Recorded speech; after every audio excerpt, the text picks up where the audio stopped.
Want to know how I got from this to this? Keep watching. This is my plucking tutorial upon request, so let's go. So as usual, on the left I've got everything that I use and that you'd need. So we start off by hot combing the hair back so we see what we're working with. With your tweezers, I'd say hold it like you hold a pen, just so that you're able to grab and pull the knots securely as shown in the video. So firstly, after the knots are bleached, you want to pluck out any black knots which didn't get bleached. When it comes to plucking, I wouldn't say there's like a uniformed way to do it. I feel like you need to do it at random, and that for me gives the best outcomes. So I start plucking the front area just in random places so that it gives more a natural look instead of that harsh line at the front, and it basically preps you for that gradient look we're all looking for. And already that looks better compared to how it used to. Section off the front bit and then repeat the same method for this second part.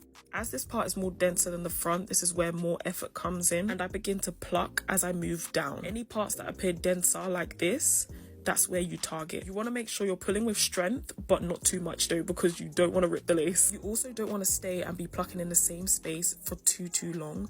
Make sure as you're plucking, you're moving. The last thing you want to do is create a bald spot. So take your time with it.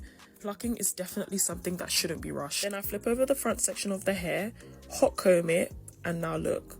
You could literally go like this, but I'm extra, so I go in a little bit more just in that midsection. It's not entirely that front part. I then section out this line I'm showing you and repeat the same method as I did for the second part I sectioned out. Now I think this is complete for me. I then go in with my hot comb so I can see what it looks like realistically, and I like to do baby hairs on myself, so at least I know when I pull out baby hairs there's still going to be a gradient showing, which I like. Now for the midsection, make a middle part so you avoid plucking in that section. I was creating a widow's peak at this point, so you don't have to follow this if you don't want one. Now if you wanted a widow's peak, as shown, section out a small piece of hair behind the peak. You can pull it out, but you must be careful, or you can literally pluck it out, which is safer. I normally don't pluck that front section. I go straight into sectioning it and going to the second part of the hairline, and I pluck. As mentioned before, I'm moving, I'm making sure I'm not staying in the same place, just to make sure that I get that gradient effect, and you keep going until you get your desired look. I'd probably recommend sectioning out 3 sections to pluck at the most. Also, don't be afraid when you see this amount of hair come out. It's very normal. And there we have it. This is the completed hairline, ready to style. Isn't she gorgeous?